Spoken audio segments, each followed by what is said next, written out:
Would you consider yourself a high-level entrepreneur? Now, most likely, if you're listening to this, you definitely are. And what I've heard over and over and over again is it's hard to find like-minded people that are like that too. Again, I'm from Maine, so I totally understand how difficult it can be. Thank goodness I have an amazing online community, so I know tons of them. And that is exactly why we are starting this brand new mastermind group with high-level, like-minded entrepreneurs, the ones that you know you can go alongside with that will help move you to the next level, let alone with kick butt coaching from me, because I like to slap you around, both on focus and on strategy. So if you're looking to double or triple this year, which I know most of you are, I want you to go ahead and apply and see if it's a good fit for you. I will totally tell you if it's not and if I wouldn't do it if I were you. But go to eventualmillionaire.com/apply. We are looking for amazing, like-minded entrepreneurs. My previous mastermind members have told me it is life changing. So take the time today, fill out the very quick application, and we'll see if it's a fit. Take care. Today, we're doing something a little different. So I'm not interviewing a millionaire for today's show. In fact, who I'm talking to is someone that's a regular business owner. So not necessarily someone that's just trying to get more publicity at the moment. They're looking for coaching from me. So they're a six-figure business owner, ideally, hopefully similarly to your type of business. And I'm going to be telling them exactly what to do. Since I've been a business coach for 10 years, I've over 5,000 hours of one-on-one coaching time. We're peeling back that curtain. I want to show you the stuff that I actually tell clients so that way you can take those nuggets and use them in your business too. This is also in beta. So please, we want to hear your feedback, what you think, what you liked, what you didn't like, how we can improve. That way we can make this show an amazing resource that you have to listen to. I don't want to waste your time in any way. I want you to be like, give me more, please. So let us know how we can serve you best. Take care. Potent advice and inspiration from real self-made millionaires. Welcome to The Eventual Millionaire with your host, Jaime Masters. Welcome to the Laser Coaching Show. This is our unique way where I am coaching Caleb Irmler, and he's going to tell you a little bit more about what he does, but he runs crazyantpest.com. Thanks so much for coming on today. Oh, super excited to be here. So tell me what you do, who you sell, all that fun stuff, your elevator pitch. So we're in the basically home service industry, and we're very focused on basically organic pest prevention. And so we use a lot of organic and eco products, and we're looking really for those recurring service plans. So whether it's a home, a business, and we don't do a lot of just like one time somebody gets a raccoon in their attic, they call somebody else, or a beehive, they call somebody else. But we're really about maintaining in an eco way people's homes and businesses. That's awesome. No raccoons in the attic. That's always fun. No. My gosh. Okay. So what does that look like? So do you have somebody sign a 12-month contract, or how does that typically work? Most people do sign contracts in our industry, but we're a little bit different. We do a little bit of a startup fee, but we don't do any type of long-term contract whatsoever, kind of separating us from a lot of the other companies out there, because they make them sign, and it's usually you're dealing with the salesperson that promises the person the world, and then the technician goes out there and like, oh, we don't do that. And they're like stuck with a year or 2 year contract. And so that's one way that we've been able to separate ourselves a little bit from the other companies. Yeah, that's happened to me. I was like, oh wait, I didn't. Okay, that was my fault. I didn't read. That's annoying. You don't do that. Okay. The interesting thing though is that you said you love recurring. So how can you verify that they're going to be recurring? Do you just get them in a plan, or what does that look like? They can cancel anytime? Focuses very much on the quality of service they're getting and the ideal customer. So we look a lot at where they live, how much their house is worth, because there's no dead giveaways whether they're a perfect ideal customer, but there's a lot of clues. And if somebody's willing to pay $300,000, $400,000 for their house, they're usually likely to invest in their yard and the pest. Where somebody's like going to only pay $125,000 for their house, they're probably not willing to invest as much into keeping it and keeping the property value up. Okay, so you're just saying if you have the right ideal customers, they'll just stick with you for a long time because you do an amazing job. So you don't have guaranteed monthly recurring. You just have what you think is going to be monthly recurring because you're so good. Okay. And right now, our average, we've only been in business for 3 years, but our average customer has been with us 2 of those years. If you average everything out. That's amazing. So pretty decent so far. And hopefully that grows, but Yeah, well, even just looking at your reviews when I was checking everything out, because we chatted before, just so everyone knows, and I like did all my due diligence, and I was like, man, nobody, no offense, nobody likes pest control companies in general. So therefore, usually there's some negative reviews. You had a ton of amazing things. So let's talk about the best way that I can help you, because I know, as we just said a second ago, you're in the weeds of the manager tech kind of role. So give me a little bit more on that. Okay, so I am still doing everything. So on an average month, I'm hitting at least about 100 houses, sometimes more. I'll do all the sales calls. So yesterday I was probably on 5, 6 hours of phone calls on top of running the sales. So I'm doing it, walking around people's houses, and I just have my Bluetooth in, and I'm just meeting with people all day long. So I'm doing the work, I'm driving, I'm talking, and it's just all simultaneously going on. And so just moving from one thing to the next. I think I took a first break around 6:15. It was my wife's birthday party last night, and I just said, hey, order for me, I'll be there late. And then wait a afterwards, minute, it was your wife's birthday, but we're gonna have to fix yes. that. That's not And cool. so I did show up a little bit. She's awesome. She's Thank very supportive. goodness. Thank goodness. But it is one of those things because today's actually her birthday, and I feel horrible because I've done absolutely nothing for it. And Okay, so action item number one, you're doing something as soon as this call is over. We'll cut it short so that you can do that, because that is no running a business. And don't get me wrong, this is yeah, personal, but your wife loves you, which is amazing. And you cannot do this. You cannot let your business, seriously. And this is yeah. one of the things that I talk about with all my clients, and it's vulnerable and crappy, but you're putting your business in front of your wife. And I know this is your busiest season, so just so you know, and I know this is not where you thought the interview was or the thing was going, but just so you know, after this, do something for her, okay? Action item number one. Okay. But the goal will be to get you out of that crazy nutso time, because her birthday is going to be May 1st forever, and May Yeah. is your busiest time ever. So Forever. if we don't fix it this season, it's going to happen again next season. So my goal with you is to start to batch out what you do and when you do it, because I know this isn't just you. You actually have a whole team of people. So tell me about your team. All right. So we have a small team right now. We have a canvasser, Mhm. 2 office workers, 2 techs, and we're in the process of trying to bring on some more people. And so everybody we have is awesome. We broke records last month in all the productivity areas, so it's moving in the right direction, but we're probably shorthanded for what we're trying to do right now. So this is the growth. You're like, yay, growth. Oh crap. Especially because you're in a cyclical kind of business. You try and take it when you get it, but then you have Mhm. a whole bunch of tech, so it makes it difficult. So how short-staffed are you? If I were to say you can't do any more houses at all right now, We would how probably gap? able to fill Yeah. up a full-time route today, if not more.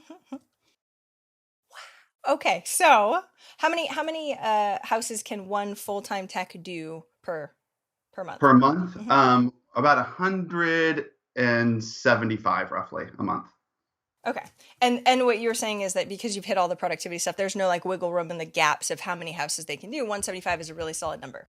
Yes, and it does go up from there. It's not like that would be the absolute max out number right there, Mhm. but with all the new starts and callbacks and Yeah. everything that goes wrong, and then they call in sick, and then so with all that added into it, it's a solid number. Wow. Okay. So I know you just said you hired though. Is that including that's the new person with the 2 techs also that's No, starting so today? we haven't Okay. hired yet. So everybody I've mentioned has been on with us for a long time, Okay. and we're looking to add to that.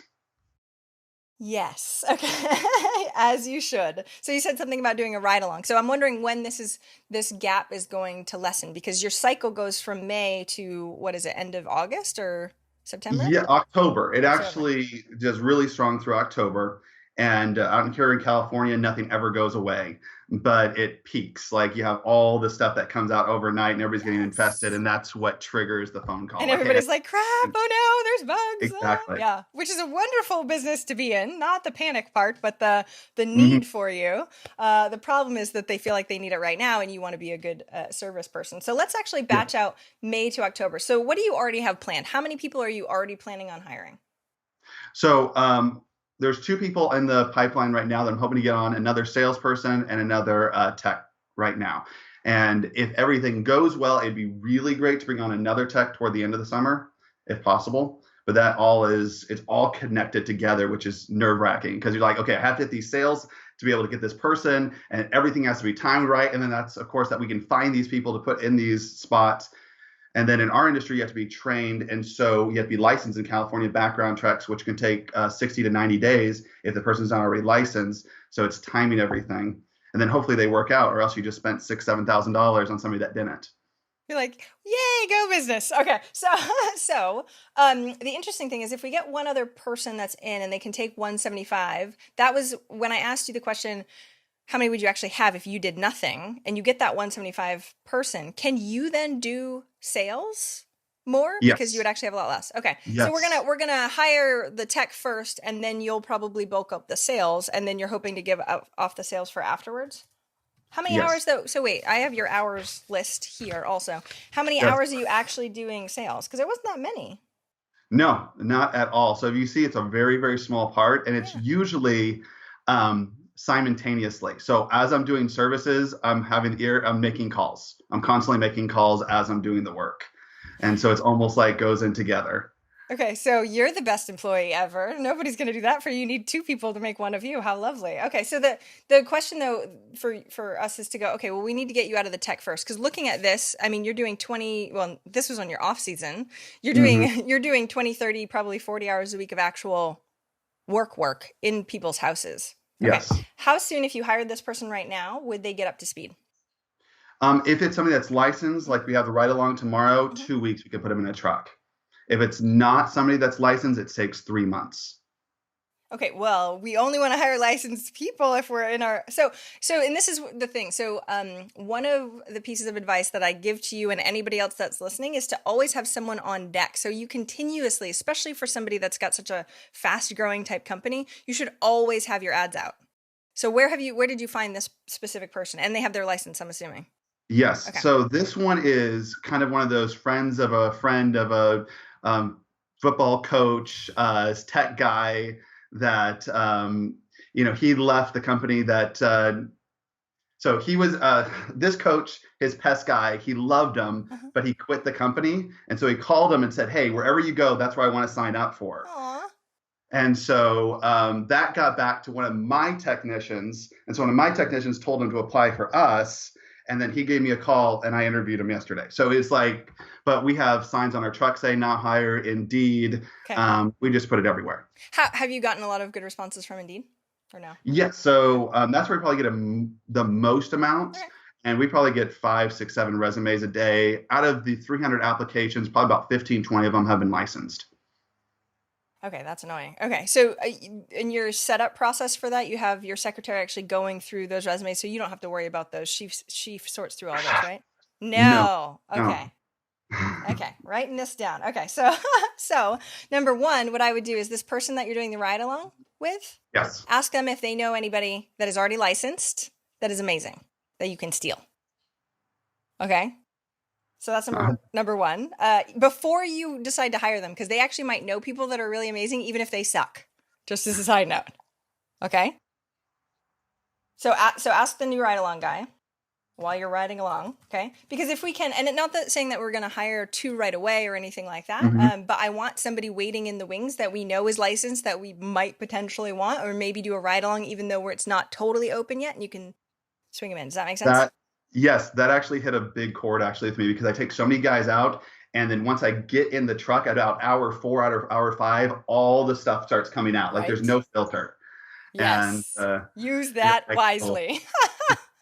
Well, and that's the piece, right? So, and don't get me wrong, the wonderful thing, and just to give you a couple hiring tips, if they complain about the last company so much in a not good way, that is a bad sign, just as a warning, right? Yes, sometimes it can be the bad people, but it's imagine it being the human, right? The negative human that's talking about it also. So, but again, pull out the good stuff. Pull out who was their best tech. Ooh, right? Not saying that we always want to steal, but come on, we need really good people, and we can woo them with our culture and how much our customer service is amazing. Okay, so ask the new potential hire for referrals.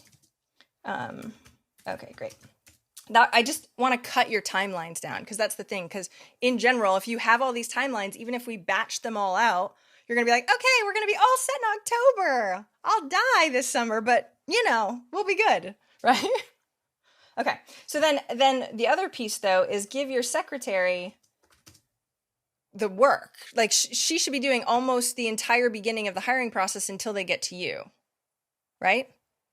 Is she? Yes. Yes. I'm going to give you the Yes, hiring kit we're that we have. 100% correct.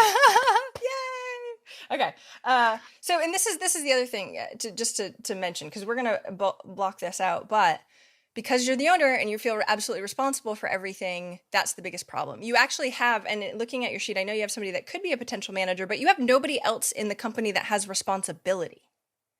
Like, normally we feel like that anyway because we're an owner, but if you have a right hand or a manager or someone you can go, oh, I could go away for a day or 5 days, and I know they have it, like for real. And I know we talked about this before, but you actually giving them that responsibility and handing it over will be the weight, or at least partially the weight, off of your shoulders that you really need. Because that's the thing. You're getting weighed down from everything. So you assume you have to do it all, even like the hiring stuff at the beginning, and you don't have to do that. But you're like, okay, I'll take that too. Okay, that's mine, right? Because it's the whole weight. Does that make sense? Yes. Very much so. Yeah, and it's There's not bad. It's just that comes with it. It's just like, oh man, I can't give this and I can't give that. And so I know. But what you're doing, and this is going to strike a chord, and I don't mean to be mean, I'm just honest. What you're doing is you're putting all that stuff more important than your wife. Yes. Damn, right? No, nobody would choose that logically. That's dumb, right? You know that. Of course, you wouldn't be like, yeah, I'm going to go through the hiring step. Yeah. Yeah, and admitting that is the thing that's actually going to be the catalyst for change. Because then I want to get you in the mindset of going, I can't do this, I can't do this, I can't do this, I can't do this because my priorities are correct. Does that make sense? And so, and your secretary, who I know you said beforehand, we're going to have to find a new one also, but she can totally get good at the hiring process and hire her replacement as a side note, just so you know. So we're going to send her the hiring kit, which goes through job descriptions and stuff like that also. How quickly do you think she'd be able to get up to speed on the beginning process of hiring if we gave you sort of the workflow? Oh, I think she could probably get going pretty fast. The person that I have right now that's leaving. I think. Like, isn't that funny? You're like, she could do that the whole time. And how many hours I saw on your little sheet? That was a lot of hours of hiring, but we're gonna start from now and we're gonna go from there. Okay. So I want her to always be on the hiring, especially like you said. I love that you're getting that many resumes in a day. I think that's great. But the fact that only a small portion are actually even close to licensed, and right now we're looking for licensed ones, at least for the short term, because you can't wait 3 months right now. Later, maybe we can as a backup. But short term, she should prioritize those. Does that make sense? Yes. So for May, does she have enough hours to be able to work on that herself in May? That's the problem. She probably doesn't, because I think right now the whole staff is overloaded. Yeah. And that's where I come back on. I'm like, okay, I'll just do it kind of thing. Right. Okay. Mm-hmm. So is both, because you have 2 office workers, what are they doing in the office? So the main priority is scheduling everybody out, which is the top priority. Making sure that everybody gets in and is scheduled properly, and dealing with complaints, getting callbacks is the top priority. After that, it's billing, collections, kind of going down the line. And we're still actually very much developing that role. And about 6 months ago, everybody was working independently actually up to 6 months ago. And then we got an office, which has really helped that setting. I don't work in the office, but having an office setting for the office workers creates structure. It just helps in a lot of different areas, and we're trying to create that, but we're still very new in the process. It's like, okay, wait, it's our busiest season ever. Oh wait, now we have a new office, and now we have no procedures and processes. Yeah, right. Okay, so one thing at a time, of course. So I'm going to put it on her list. What's the name of your secretary? So we have Tina and Stephanie. Stephanie is the one that's been there from the very beginning that's leaving, and she's awesome. Okay, great. So longer term, we can definitely get her up to speed. The other piece that I really wanted to talk to you about, though, was do you have an escalation plan? So when the problem with this is it's urgent. Everything is like urgent, right? And like, running around like a chicken with your head cut off. So if that's the case, do you have a very solid escalation plan where they know exactly like what priority ones are that actually go to you versus don't? So we have this horrible looking structure that we're trying to put together the last few months, where it's just kind of, okay, priority 1, priority 2, priority 3. And you try to always try to be like, okay, what needs to be worked on first? And so when you get in the office, make sure every phone call, every person's gotten back to at 8 o'clock. Top priority is getting back with people all the time, because that is, and then it goes down from there. And so it's not perfect, and we're just trying to work on those top 4 things. But past those top 4 areas, then it gets really wobbly on what everybody thinks is the next priority. So whatever priority 5 is. Yes. Yeah, exactly. You're like, okay, I need to make sure that the routes are full. I need to make sure that the customers are taken care of. I need to make sure the phones are answered right away. But once you get past those main big rocks, it gets really blurry on what I should be doing after that as priorities. Yeah. And then you're like, I have barely any time anyway, so who cares right now? Okay. So when we look at the amount of time that they have, what's difficult is usually when it's not busy, they'll have extra time. And so it would be easier for me to have done this on a time when we chatted at first, right? When it was your slow time, because it makes it a little bit easier. But on the short term, what we'll try and do is we'll bulk it out for small bits, I guess, what priority 5s would be for May, June, July, August, September, like that. So that way, at least, oh, okay, so Tina can't work on this right now, but it's her priority 5 now, right? Does that make sense? So Yes. That way you get that, you have those things. Do you have those top 4 solid though? Do you feel like you have good systems for handling those top 4? I think we're just getting there. Like I don't want to say they're solid, because it's so new that those are a priority that I still have to check them on a regular basis, but they're getting there very much. Perfect. Okay. And so we have somebody new that's a ride along in May. And then I highly recommend you still doing sales. You finding somebody else that's going to be as good as you are in sales. I would rather have you have another tech, right? If you were actually in the office and did sales and not like in somebody's house spraying stuff, hey, you could be cleaning the trucks. You can do 2 things at once. That's fine. I saw a lot of cleaning and a lot of maintenance in here also, right? But you actually taking the sales calls and being able to have that gap. I'm assuming, is it easier to find a tech or is it easier to find a salesperson? I would actually say it's easier to find a technician. Salespeople are very hard, and if they're good, they're going to get poached by somebody that pays more. Well, and your customers love you, and being able to talk to them, again, just for this season, potentially not for next season, but you trying to hire somebody that's a salesperson when you are at your highest, I would much rather have you be taking off the actual spraying ants work, right? And have 0 of that, and you'll have many more hours to do sales. And then you could be like upselling. And because the other piece that we really wanted to talk about was you actually doing a lot more business pipeline work, right? Yes, which is kind of almost non-existent, but we've gotten some great contracts, and some of them, like our normal contract is $480 for a house, and that we've been able to close a few $5,000 contracts for businesses. Don't give that work to a sales guy. You're good at it. You're the owner. You should be the one actually trying to cultivate and getting those relationships. And we can talk about that in just a second. But getting more techs for you, like if I challenged you to fill your schedule, if you had nothing on your schedule as far as work goes, and I just say you're the sales guy and that's it for this entire 2 weeks, you could probably close the crap out of tons and tons of people, right?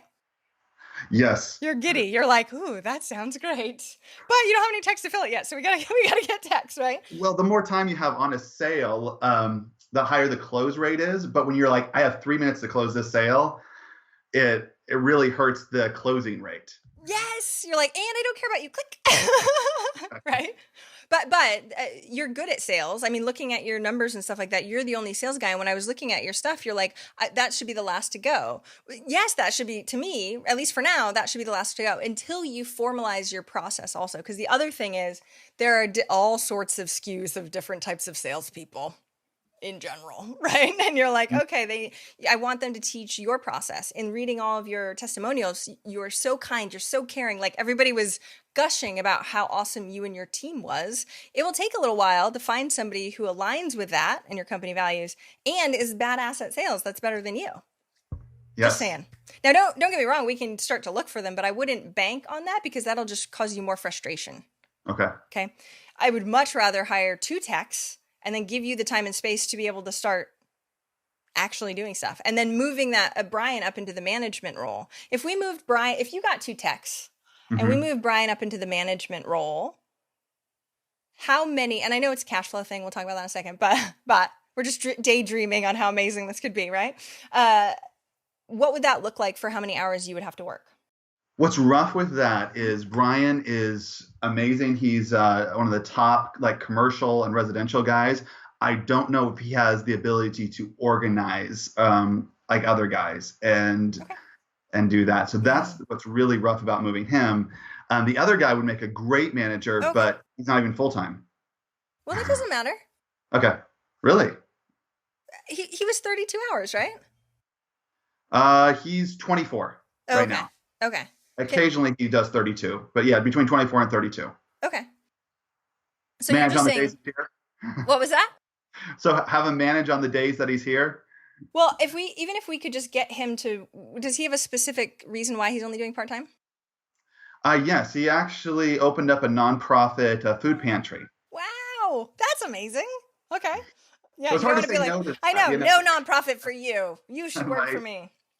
Okay, but if he's doing 24 to 30 hours, and if he does again, we can change around his schedule, but if he actually had a day where he's going and just doing a small chunk in the morning, organizing all the guys, and then making sure that you have somebody that's sort of a senior tech that sort of sees over, I don't think it'd be that bad. I think it'd be good. Or don't get me wrong, you're doing it all right now. So even if you did 10 hours of managing, right?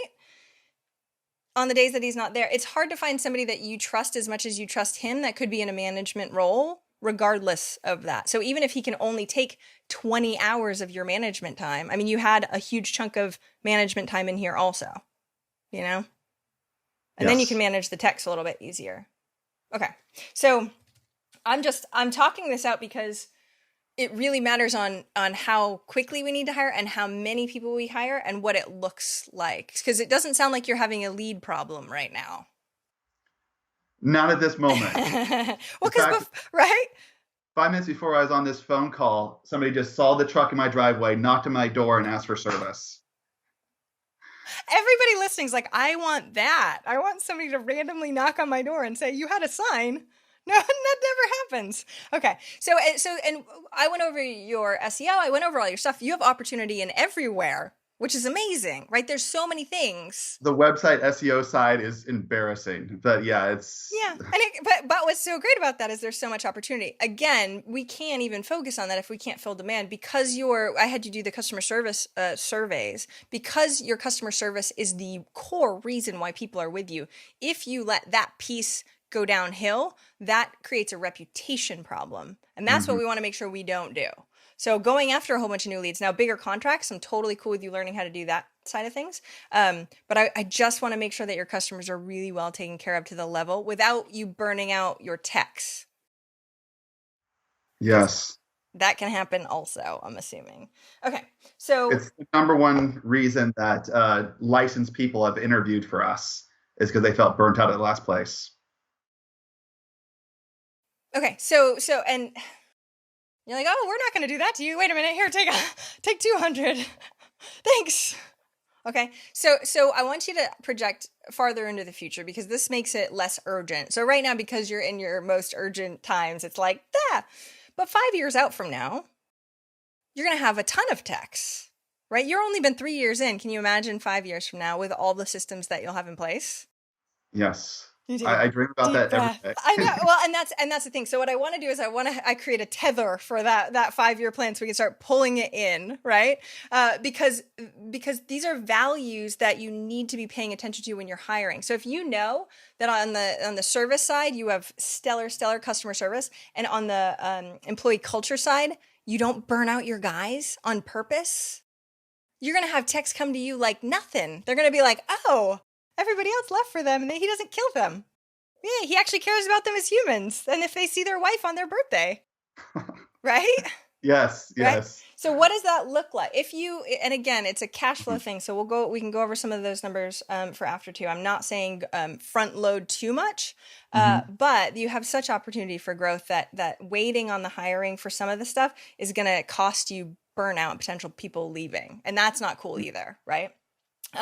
So if we had all the techs that we wanted, that were all trained up, how many total techs would you have for the amount of work that you're going to have in the next 6 months?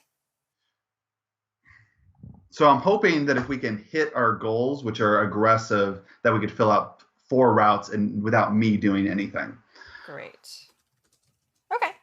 So if we actually moved Brian into a different role, would that be 4 other techs, or would it be Brian doing some managing and some routes and you doing some managing also? So I'd probably do AJ, like the part-time with AJ, because I really like the idea of maybe talking about doing 3 days a week where he manages. Oh yeah. And then I don't have to worry about it 3 days Okay. a week. Yeah. And, Okay. Imagine how much work you could get done. 3 days. and, Okay. And again, Brian he's amazing. Yep. He is probably one of the best commercial, and we have not even tackled that. And that's probably where his strength is, and is in those situations. I love it. Okay. Perfect. So then if this new tech comes on and he's full time, right? That's one other route. Yes. Okay, perfect.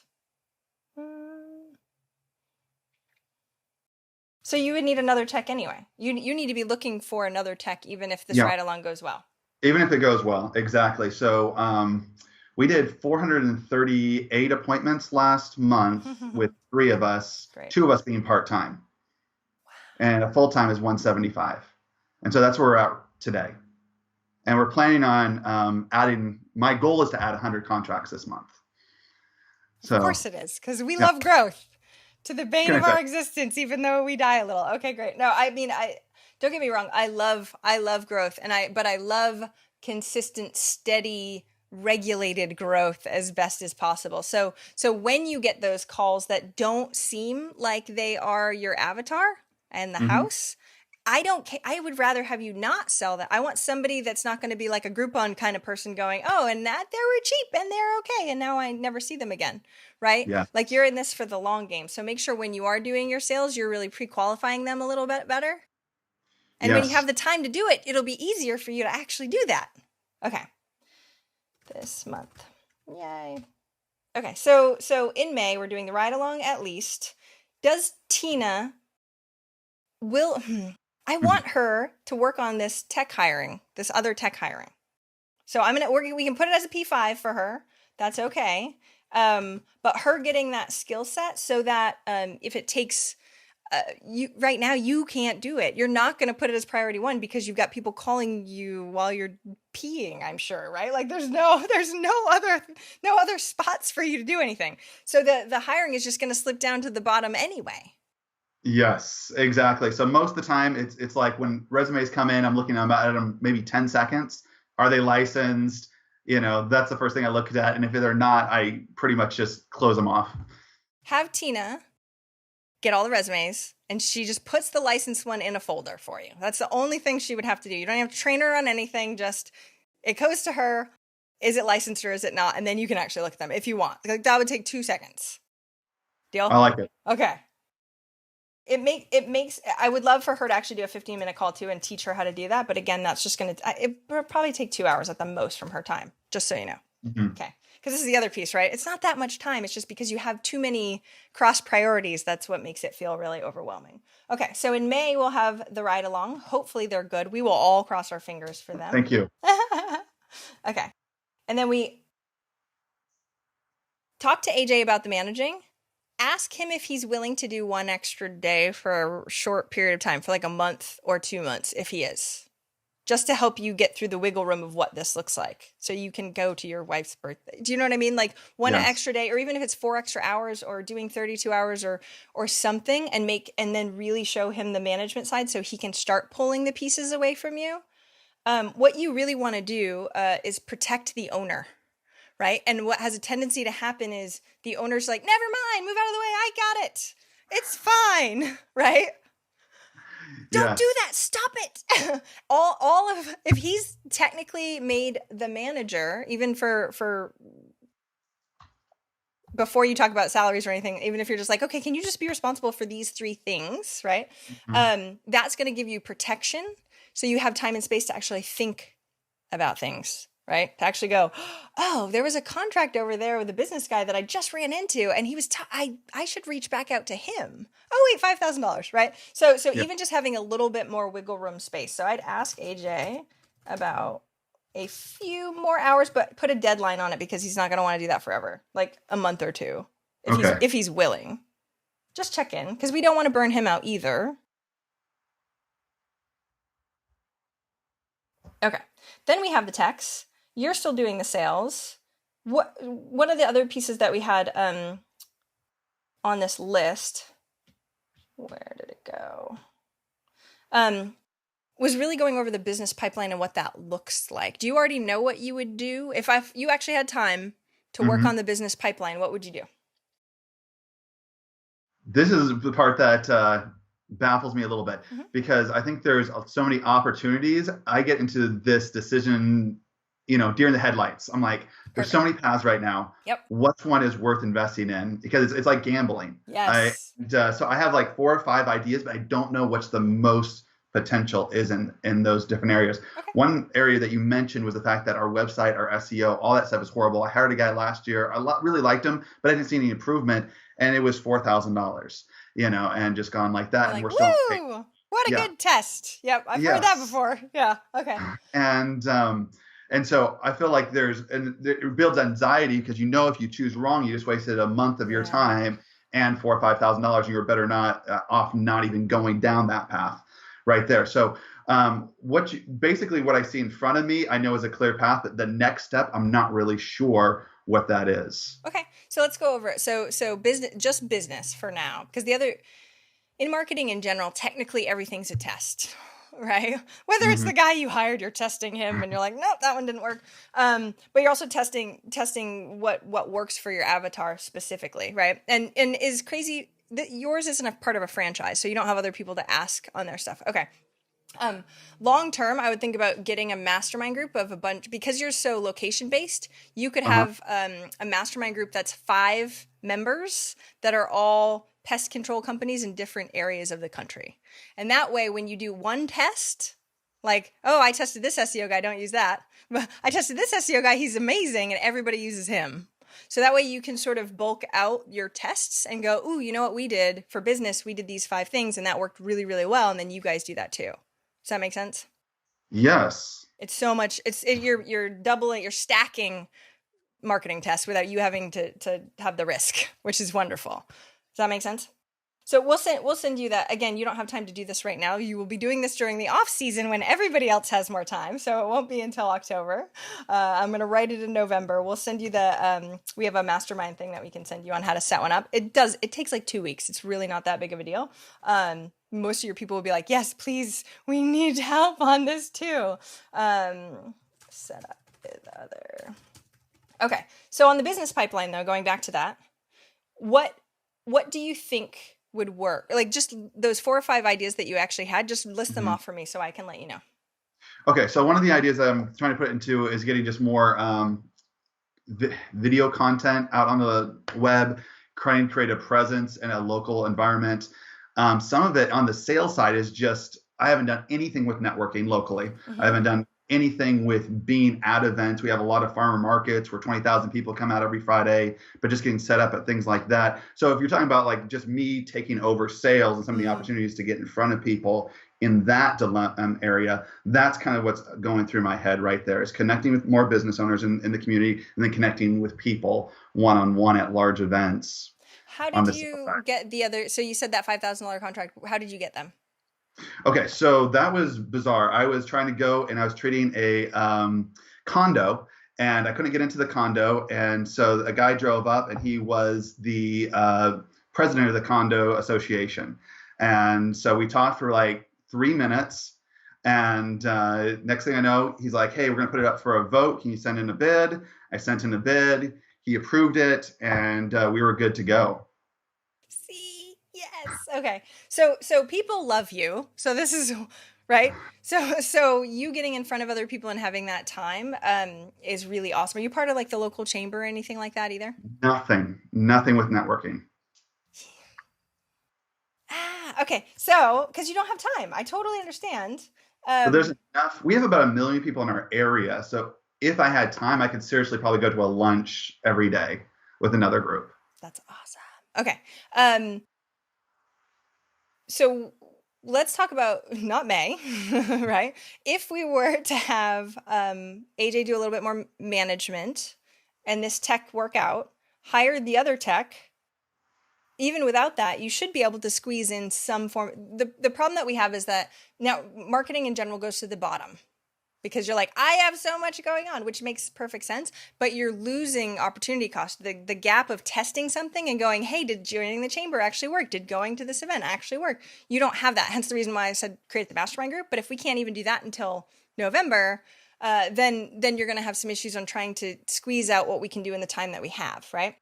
So if I were you, I would just try and do one marketing test, even if it's something very, very simple per month. So it's not overwhelming. So you could be like, I'm going to join the chamber and I'm going to go to one big event and try and meet 10 higher end businesses that might need me. And that's it. One event, 10 people, right? But that's something. Does that make sense? Does that feel overwhelmingly crazy? Nope, not at all. Okay. So what I want you to do, and I'm going to put you on the spot right now, but we can change these later. What I want you to do is list the things that are small as far as test goes, but actionable, that I'm going to put in each month. And that way you go, in June, I do this. Yay. In July, I do this. And that's it. Okay. I think for probably coming is just going to some networking groups. They have the luncheons. They're crazy in this area, and just actually showing up and blocking out my lunch times to show up on some of them this month. Great. How many do you want to do? Let's start with 2 this month. Great. Okay. How many people do you want to talk? So the other thing is that going to a networking event and just going and being like, I made a presence. Yay. Right. Is not totally what we're looking for either. And people, I think, is a solid goal at each. Great. Perfect. And you're the type of guy that apparently people are knocking at your door, right? But you've got a really good sales structure anyway. So you can just start asking them about what they do for their, right? So you know about the prospecting and actually asking for the sale in person and all that fun stuff, right? Yes. Okay. My sales technique is very lean back, so they lean forward kind of thing. But it's working well for you. So I'm not going to give you any advice on that. So good. But come back to me if you talk to 10 people and you need some tweaking. Okay? Okay. Perfect. Okay. Great. Perfect. Okay. So what would you do in June? So this is what I want to do forever is just the people I've connected with over the years that own businesses, that have the connections, and just in taking them out to lunch. Like it's always been in the back of my mind, probably since the day I started the business. I'm like, I need to be going to lunch with these people. I need to be connecting with them. We passed at this thing and we connected at that thing and we haven't talked since. Okay. So this is another tip that we're going to stack things. I have the same thing with you, right? We only have so much time and doing one-on-one lunches or whatever takes up a lot of time, even though it's super awesome. I invite those people to one of the networking events that I go to every single month. So for you, you could reconnect with them and go, hey, I'm going to this luncheon. I'm going to this networking event. Do you want to meet me there? We can hang out. And then you usually have 2 or 3 I usually have 3-ish people. I introduce them to a whole bunch of people. So I look cool, right? Like, right. But you get to get snippets of what's going on and get up to date. And you're helping them because you're introducing them to other people also. Okay. And that way it and stacks what about, better. Do you think that still applies if it's a high-end person? So I know if somebody is like in the same league, you kind of do it, but like my wife's uncle, he owns a yacht company and everything like that. So when you're dealing with these higher end people, would you use that same structure or would you use a different structure? Only if you can introduce them to people that they would really, really want to know. Okay. Does that make sense? Which might be rough on my part. So for example, what I've done in the past, just saying, again, because it's a timing thing of how much time I have and how much ROI I want to get from it. So one of my previous clients was owned part of a yacht company also, funny enough, and did sailboats. And so I invited 5 or 6 of the millionaires that I knew. They didn't know him, but I was like, hey, do you want to take us out on a boat? I'm going to invite a whole bunch of business owner millionaires. Right. And I did all the people, like it was Pat Flynn and a bunch of cool people. So he was super excited, right? Absolutely. So if you're doing that with the level side, they're not going to go to a random local chamber networking event. I'm not saying that, but be very specific about what you're inviting them to and inviting people together, and that helps them too, just as a one up for you, and you get to be the connector. Okay. Does that make sense? Plus, It's way more fun to do something on a yacht for lunch instead of like, a random lunch. Just saying. Yeah, I agree. You're like, man, I like these. These sound awesome. But the goal is, it's actually really beneficial because when you go, a 2 hour, like an hour to 2 hours of your time for a lunch versus doing 5 people and them actually having more value from meeting each other, they actually get more ROI. You probably only need to talk to each one for 10 or 15 minutes to catch back up again, unless you really, really want to get deep, but save those for your one-on-one lunches. But other than that, it's really about the connecting side. Make sense? Yes. So I'm actually going to move that one up. So I'm going to make that list of people in May. Okay. And then not that we're rating them, but rate them, right? How many people do you think will be on that list? Probably not even, well, it depends if you put them in different categories. From the high end, probably 2 or 3, with just general people that I think they own businesses and things around town, probably a couple dozen.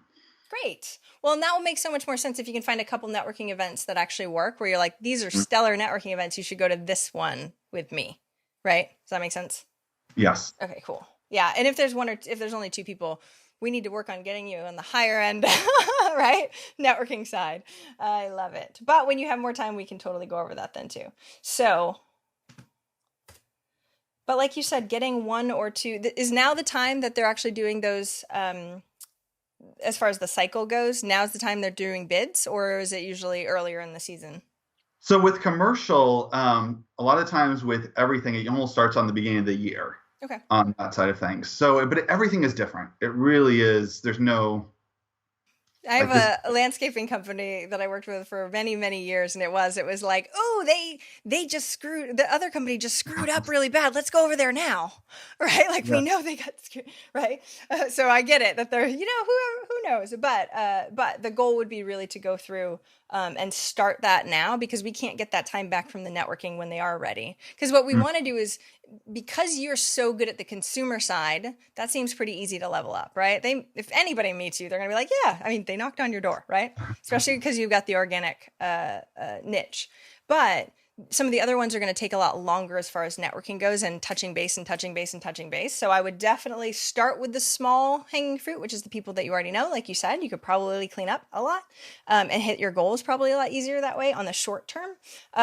But the long term, we need to actually create a pipeline plan where you're actually going out and meeting people, but knowing what their cycle is, because what we want to do is we want to be there at the right timing instead of having to follow up like 100 times, right? Now, don't get me wrong, we'll have a follow-up sequence too, but being able to go, oh, everybody pretty much does it then we used to send a fruit basket for the high-end accounts, like send a fruit basket for Christmas, because we know in January they're making their decisions, right? Simple things like that can be automated once we know what their cycle of decision making is also. Does that make sense? Makes a ton of sense. Yeah, but you need the text first, so we'll do the fancy stuff later. We'll do the text now. Okay, so May, you're surviving, and you're buying your wife a present like as soon as we get off this call. So that's number 1. But I'm gonna bulk out what May looks like so far. Do you have questions on any of this stuff so far? No, I think this is critical, what we're going over, freeing up the time, moving it more into sales, connecting. Okay, so I'm gonna write all these notes and stuff like that down. What would be the thing that you would do in July? So we've got May for a marketing tactic. We've got June. What's one more thing in July that you can do on the business side so we can start to know? I almost want to do this before, and so work simultaneously, but who, you want to do something simultaneously? Who knew? I need to stop, but getting into some of the larger events. Okay. There's a farmers market around here that has like 10 to 20,000 people that come out to it. It's not like it's kind of, people just do it for Friday night. It's not like they're looking for fruit. They're just looking for something to walk around and do. So everybody comes out and just looks around and being at those events. There was another event. I didn't get into it. My friend did. And it was just food trucks, and 20,000 people came out to the food trucks, and he set up a table there. So don't you have a canvasser? I do. Can he do it? Work the events? Probably not. Okay. But he's really good at canvassing. I like how much you love your people, but he's really good at this. Everybody's got strengths. Okay, so I would make a short term. You can make a list of the timelines on the events and when you can actually do them, and then I would just put it in a certain month. So if it is July and you want to do like a month of a test, and you go, hey, we're going to bring out the whole family. They're all going to wear pest control t-shirts, and we're going to try and make it a fun little thing, right? Do you have I kids, love it. right? When invite Send my them whole out. staff. I'm like, dinner's on me. We're gonna go out to the farmer's market. Oh, look, we have a tent there too. Oh, who knew? We're all good. Make the children hand out flyers. It'll be perfect. Child labor, perfect. No, but the goal is to go. Okay, when can I do it? Not, oh my gosh, I have 5 ideas and I want to do them all right now. It's like, okay, first I'm going to do this one because I think that's going to give me the most low hanging fruit with the amount of text that I have. This one's going to be the second one. We're going to test that. Right? Make sure, and you're pretty good with the recording side. Make sure you record what we're actually getting from it, whether you talk to those 10 people, how many actually converted, right? So that way we can actually level, especially for next year, start leveling up what that looks like. Because once you have that data, when we do next year's plan for you, you'll be able to go, oh, you know what worked really well? Let's do this. Now we times that by 3 or 4 or 5. And then that creates a lot more marketing and sales for you in general. As long as we have somebody already always on deck for the tech side. Does that make sense? That makes a ton of sense. One other quick thing. Do you have company values or no? We don't. What I actually will say all the time is most people in our industry are like truckers. Yes. And I said, we have a Disney environment. And so that is that's how I cap it. But it's not something that's on a wall. It's not something, but that's kind of what I use to give an analogy. Okay. So it's going to be annoying, but it does not take that long. I have my clients do this all the time. I'm having my mastermind do this right now too. When you start hiring a lot of people, you have to hire a new secretary, you have to hire potentially quite a few techs, getting really clear on those company values so that you vet them based on values. One of I interviewed, and her name is escaping me, one of the hugest home service people, right? Mr. Reuter and all those companies, they're so company values based. They're like, it has to be like this. This is what she actually talks about for speeches, all about the company value, because it makes a huge difference in an industry where there's turnover like crazy, right? Yes. And it's already a part of you guys. I mean, the fact that your clients say it and your employees say it is huge, but we really want to get clear on what those are, because it will be way easier for you to make decisions that align with the values when you actually know what the values are. Right now, you're kind of just doing it intuitively, but when you go to hire somebody, you're going to be like, oh, he does not align with whatever that value is. Let's keep looking, because I know that might cause some issues in the future. Does that make sense? Oh, big time. Okay. So the worksheet that I have for you, it's eventualmillionaire.com/company values, and everybody can go there and get it for free. It's a 10-minute video. Seriously. There's a list of values that you can actually choose from, and you create your personal values first, and then you create it into your company values. And what's interesting is that I want them to be very unique and very you. Like, don't steal from Disney. We're like Disney, right? Which don't get me wrong, that can have the essence of what that is, right? One of my clients that I just had do this said comfortable elegance. I was like, wow, she's an interior designer, so that makes a lot of sense, right? But everybody on her staff is like that. They're just so like, you know? And so being able to have that value and call it up, huge. But again, it doesn't take that long, because when you go through your values and you really start to refine, you ask a couple of your key employees, then you test them, because they're never going to be perfect, right? You're going to go, ooh, this is good. Just going through and actually asking each one of my employees what do they think our values are? You definitely can, especially if you think that you already have them. Do you know what I mean? You already live embodied by them. You can totally do that without giving them the list. I would most likely do just key employees though, unless you think they're all key employees and such a part of your business too. That might rise to the top. When you have a bigger organization, usually like the C-suite will come together and start working on values together. You're a small company, so you can totally do that. I just don't want you to get them distracted with all the work that they have right now. So for you, going through the exercise will take you an hour. You can come up with something that is close, and they can help you refine it when they have the time to. Does that make sense? Perfect. But that way, for your new hires and everything, at least you have that. When you're onboarding, you're like, this is how we feel. And again, they can change. It doesn't have to be set in so much stone that you can never touch them again. Does that make sense? Yes. Okay. And I know that's extra work, but again, we're only talking about a couple extra hours of work on the upfront, and you're going to have so much more information and more aligned values and data by the time July, August, September rolls around, and you'll take a deep breath. Okay. I just about promise, but you gotta go hang out with your wife first, and then you can take a deep breath. Do you have any final questions? I'm actually kind of just like looking at everything that needs to be done in the next 30 days. And so I'm like, No, I'm okay. I don't want any more stuff. I'm good. Let's just tackle what's here and move from there. But you didn't mention like the 5-year plan, which we didn't go into, and I don't want to take too much time on that. But as I'm looking over the next 18 months, I really want to, like you said, be able to completely exit the tech side of things and take it from there.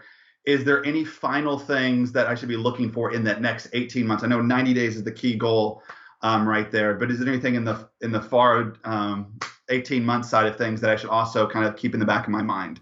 So one of the hardest things that people don't talk about very much is your ability to let go and trust your team and let them do things. That's going to pop up probably in the next 6 to 12 months. And you're going to have, I've had clients come to me and go, I don't know what to do. Like, I feel like I have to jump back in. Right. So there's going to be like an internal process with some of that stuff, potentially being like, oh, but now because you're not in, you feel actually separated from your business a little bit, which this is one of the reasons why you like being in it so much, because you can see all the things. Right. So that's going to be something that will come up, just so you know what to expect. But there's not much that you can do about it except for be very cognizant of it and be like, okay, I have to trust my team and let go and keep going. Having that 5-year plan on if you want to exit or sell the business or franchise it or whatever is also really, really important, but that would take a much longer conversation to sort of lead you that way.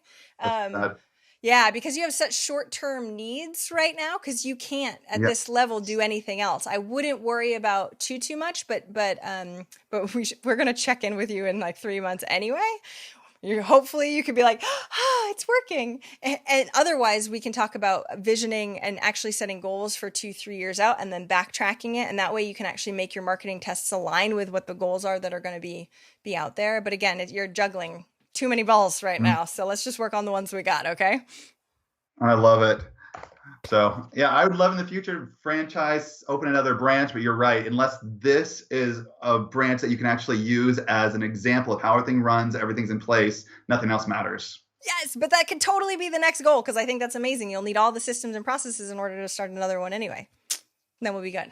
Okay. So we'll work on it, but we'll check back in for sure. And let me know if you need anything in the meantime. If you have any questions, Leilani's going to send you all of the notes in a much better detail than what I wrote on this sheet.